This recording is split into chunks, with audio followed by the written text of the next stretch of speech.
This is the Collecting Real Estate Podcast. I'm your host, Stephen Pearse, here with your co-host, Bill Hamel. I'm somewhat more comfortable collecting real estate than I am collecting other stuff. This is the Collecting Real Estate Podcast. I'm your host, Stephen Pearse, here with your co-host, Bill Hamel. Bill, can you tell us about this trip you recently went on? Was it Las Vegas to Austin to Sarasota? I was watching from upstate New York in the winter and the cold, thinking, "Wow, this guy is having a trip here." Tell us more about it. Yeah, it's funny as we were just going from one podcast episode into the next. I know that I mentioned, hey, we should do a podcast on that 11-day trip, and we're going into this. It's like, all right, that's what we're talking about, but we don't know where we're going with this. I just know that it was something that I had never done, and I knew it was going to be a great experience. That's why I planned it, because it was something that I never ever would have found the time to do. I was always too damn busy, being a property manager and whatever else, I would keep myself busy with in capital region of New York. But realizing over the last couple years the power of proximity, which I had known over the past 10 or 15 years anyway, but I don't know why it took me so long to realize joining mentorship groups and masterminds and deepening relationships with great friends of mine that I've been friends with since elementary school, junior high, others that I've got to know much better over the last 20 years. And there is I guess, real highlight for me over the last couple years is deepening relationships. It's funny, I've had the Hamel Real Estate little logo there for many years, and finally now I'm really able to focus on it, is where relationships matter. I feel like going back, it was just something that it was just a tag to my business. And yes, I was very intentional about my relationships with clients and tenants and employees. But boy, over the last 2 years, realizing it's all about relationships and getting into this multifamily space, heading to Vegas for a couple days with my great friends to enjoy the NCAA basketball tournament. We've been doing that for many years, so that's always a fantastic time. To then going to Austin for a Jake and Gino event for a group of multifamily investors that I've got to know really well, to then head to Sarasota for a Luke Wren mastermind with people I've never met before other than a Zoom call. And boy, you get to know people when you're fully immersed over a 3 or 4 day period of time, operating on a high level. And man, proximity is power. You say it's all about relationships, and I'm thinking about that two ways. Real estate first is all about relationships. That's what it all comes down to. But then there's the life part of it, which is really all about relationships too. And then I think you got both of those sides from this trip. There's friends that go beyond real estate, and that's what the big picture is really all about. But it does strengthen your real estate relationships and partnerships and your positions. So that must have been quite the transition, going from Vegas during March Madness with your high school friends into this multifamily mastermind. What was that like?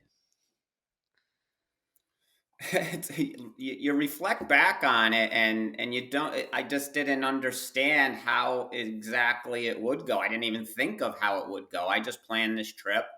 Vegas, fantastic. Jake and Gino event, I always love those. And to this new mastermind that I got involved in. So, on the surface, it's just, yeah, I'm taking an 11-day trip, 3 cities. It should be fun.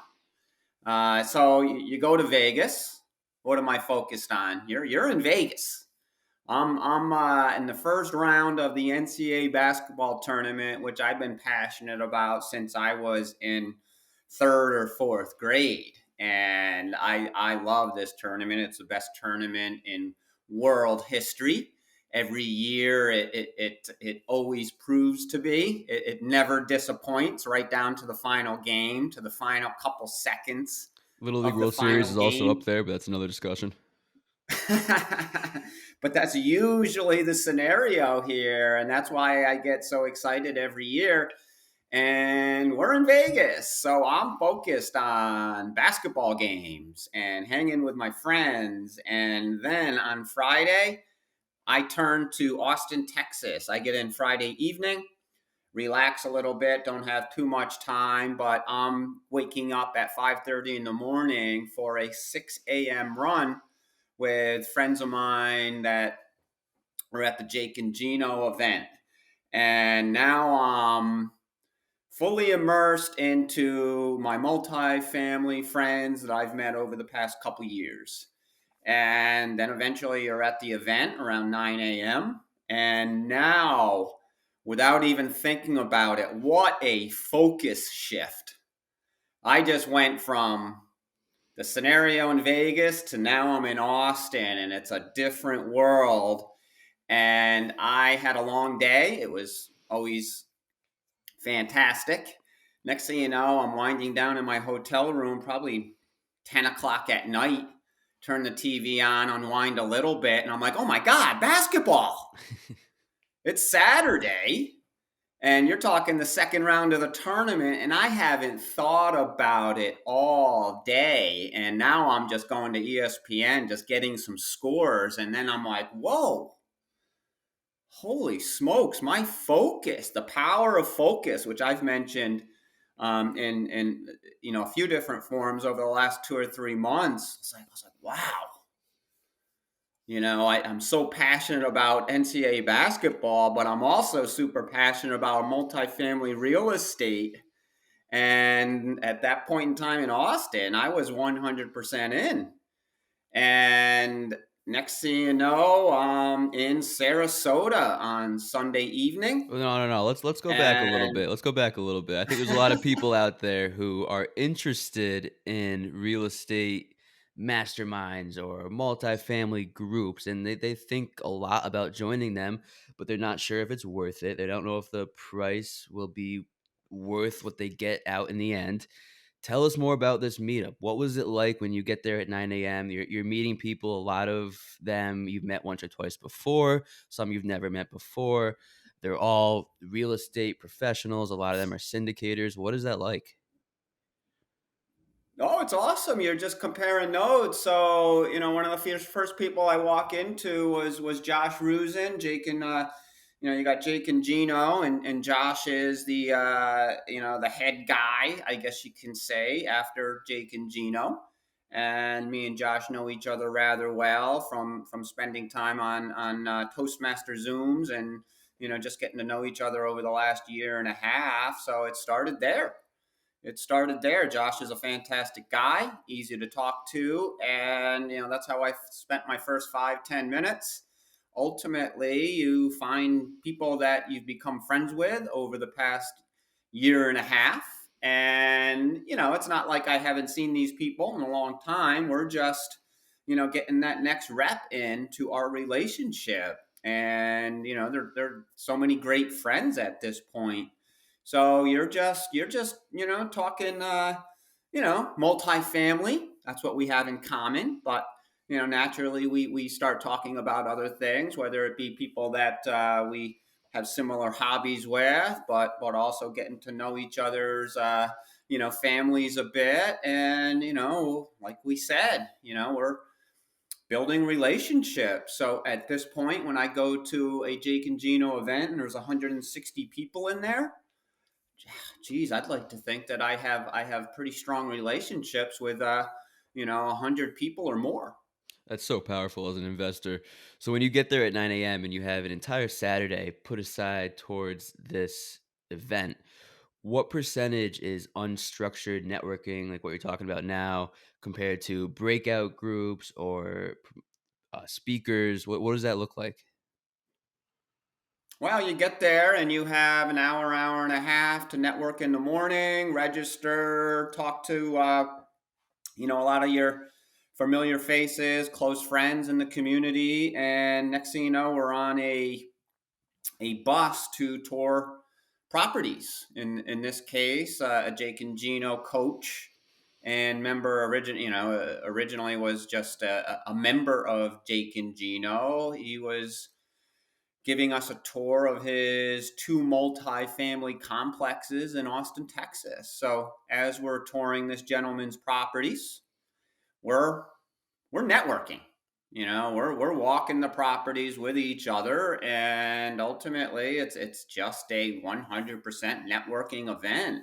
We have lunch at one of the properties. We go back to the hotel venue and probably take an hour to ourselves, be able to regroup at our hotel rooms, and now we're into a happy hour at 5 or 6 at night, and we're networking at our happy hour, and then we make our dinner plans together, and ultimately, geez, dinner leads to downtown Austin, and here I am on Saturday night, probably winding down 1 in the morning, and getting ready to head to Austin the following day, or to Sarasota the following day. Did you make it down to Rainy Street? Rainy Street. I'm not sure. I know Austin was insane. Downtown Austin, it's just not this small downtown with excitement.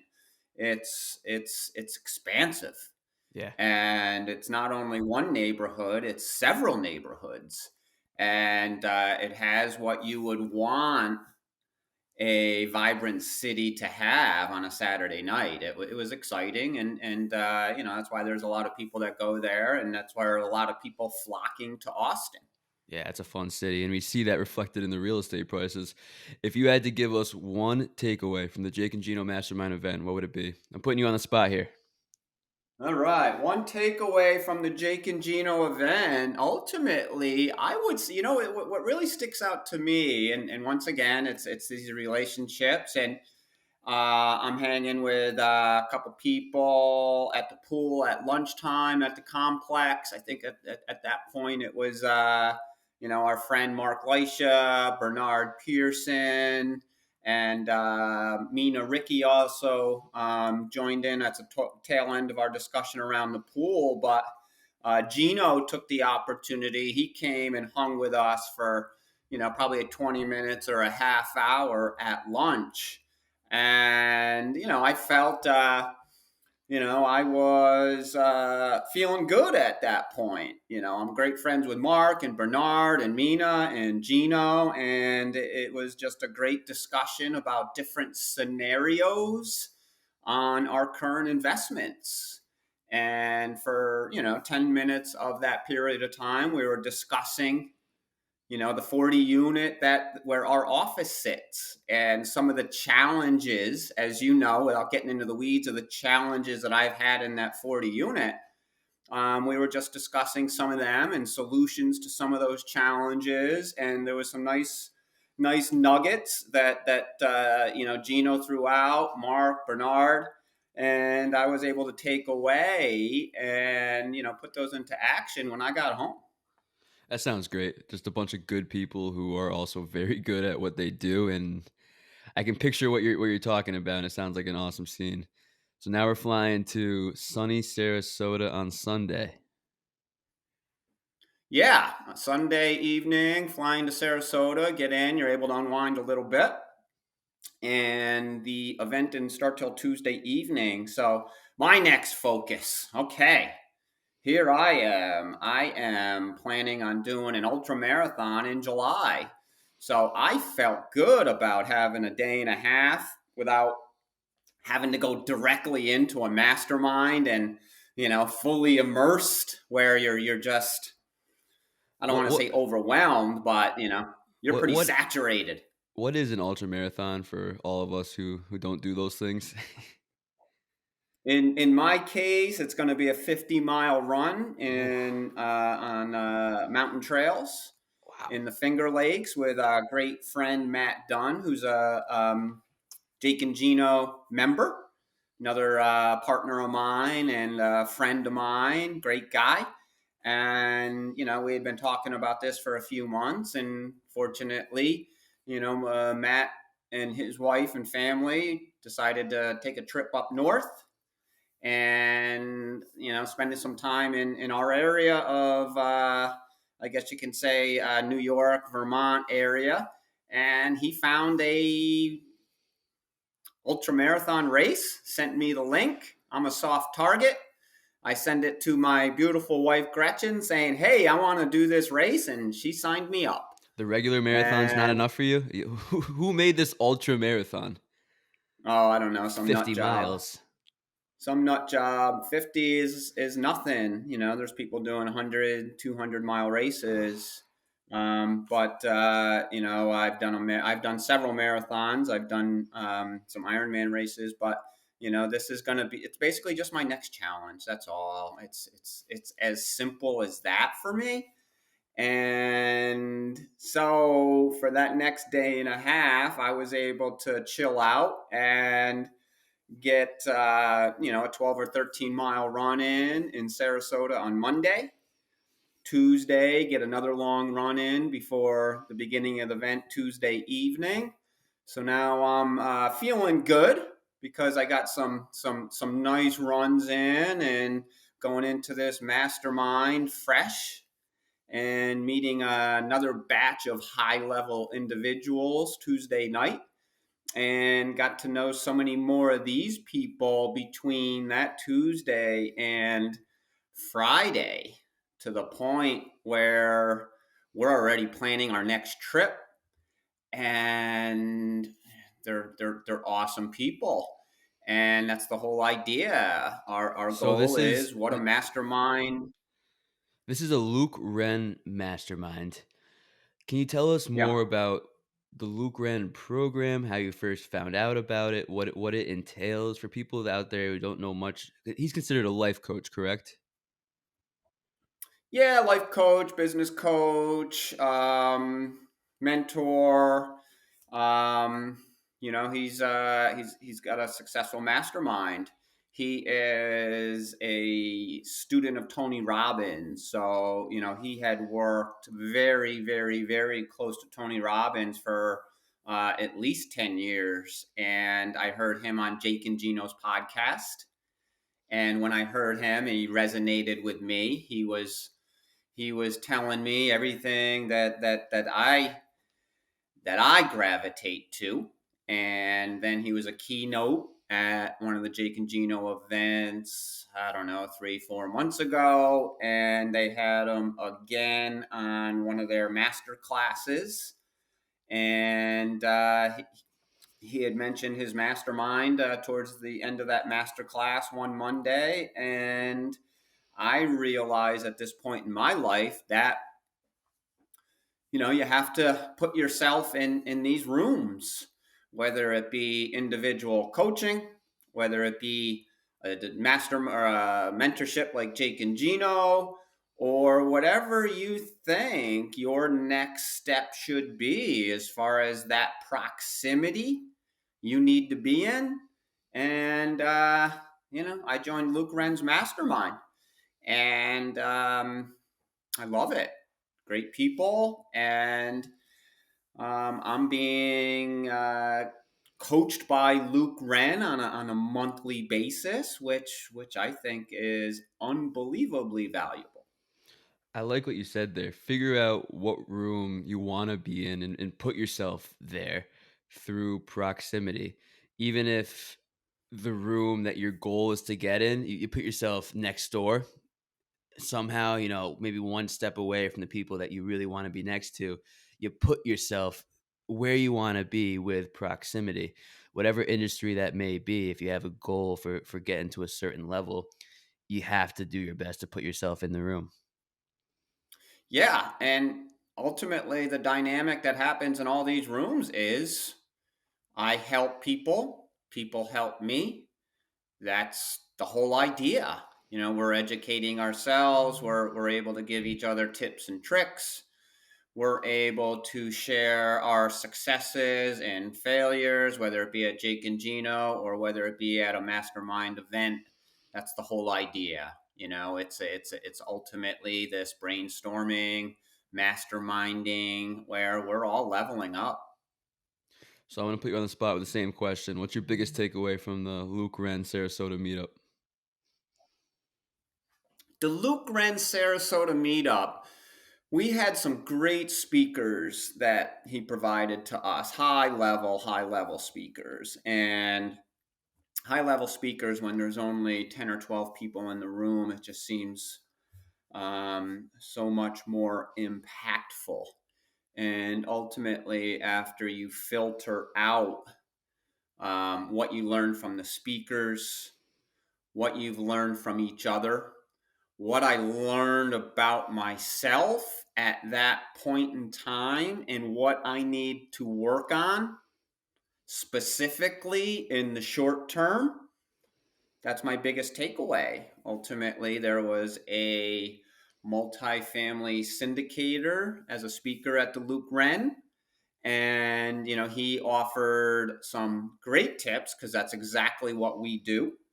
And I realized that I just need to sharpen my saw every day when we're doing deals and we're finding deals and we're raising money on deals. Ultimately, we're always selling not only the deal, we're selling ourselves and articulating the value in any deal when we're talking to our potential limited partners is so key. So it's constantly getting better and better at articulating the value of that next deal It's a great way to put it. and how you're going to benefit the LP. These Yep, deals are very valuable for limited partners. These are fantastic investment vehicles. it's a great point. Bill and Steven can have a great deal in upstate New York, but if you don't tell anyone about it, no one's gonna be interested in it, and that's on us. Or if you confuse your LPs on a great deal, it doesn't matter how great the deal. A confused mind typically says no. Hmm. So, like I said, here we are. Um, an expert deal finder. I'm an expert operations guy. I should be. I've been doing this since the 90s successfully. And now that we're syndicating and we're finding people to invest in the deals, you still have to articulate the benefits of the deal for other people to get involved. Yep, yep. Something we've discussed previously on this show is going to an event like a meetup or a mastermind, getting really fired up, getting really into the energy, and then how do you keep that going when you get home? Have you been able to keep that energy up, or any reminders you put into your schedule to remind you of the things that you learned over that trip? Now we're digging deep with some of the stuff that some people, kind of snicker at as we're in personal development and how we're able to sharpen our saw, based on what we were all talking about. So yes, and also lies that challenge. Now I'm back at work after 11-day trip. So what tends to happen? Oh my God, I've got so much to do. I've got so many things to catch up on. And what happens? Okay, I'm going to get busy doing what I have to do. Of course, trying to focus on needle mover things, not just a busy to-do list with Hmm. things that don't necessarily matter. But my point being, now I'm back at work, fully immersed, and are you opening up or focusing on some of that stuff that you learned over the past 10 days? There's that balancing act is okay, yeah, we got to take care of some needle mover things that we're a little bit backed up on. We had to close our most recent deal. There was a lot of important areas to do there amongst other things that we have going on, but you have to give yourself some time to say, okay, what were the takeaways on those last 10 days, and what do I have to focus on and practice so you're able to incorporate it into your business going forward and not lose sight of it so you're able to benefit with those takeaways. So I giggled when you asked that because at this point in time, it's all right, how can I make sure I focus on this every day? Every day for the past, geez, many years, I've had a morning routine, which I do my thing, sit quietly, do some journalizing, things such as that. But what I did when I came home from the Luke Wren mastermind was my bathroom mirror. I taped a few things right on that bathroom mirror. As David Goggins would call it, it's that accountability mirror. And that's how I'm going to sharpen my saw on a daily basis when I'm getting ready in the morning. I'm looking at my accountability mirror and I'm seeing those takeaways from those 10 days. So I'm able to focus on that, not lose sight of it, and incorporate it in to my daily schedule. There's some things that are just mindset items, and there's other things that is something that is scripted where I'm practicing what I'm trying to accomplish based on what we do. Absolutely. And thank you for sharing that. There's definitely some value in giving yourself the same message every time you look in the mirror. There's something to be said for that. It takes a lot of reflection, everything you just discussed. Is there anything else you want to add before you go reflect on a 20-mile run? So yeah, there's so much, and what just popped into my mind right then was a post that I made based on this 11-day trip was that acronym CANI, constant and never ending improvement. So fortunately, over the last 2 or 3 days, one of the mastermind members has already planned a trip just between us in June where we're getting together again, and we're gonna get to know each other much better, have a great time. As he mentioned in his post, everything that we're doing involves laughing a lot and having a great time. But in between all that, I'm sure we're going to continue to learn a lot from each other, help each other. And that's the point. It's being able to put yourself in that type of proximity. And it's a good time. It's a good time. This, we're all passionate about our businesses, and we all realize the value of building strong relationships. It's awesome. Well, you made the naming episode easy, constant and never ending improvement. I like that. Cool. Awesome. Hopefully, this provided some value. I think it did. Thanks for sharing, Bill.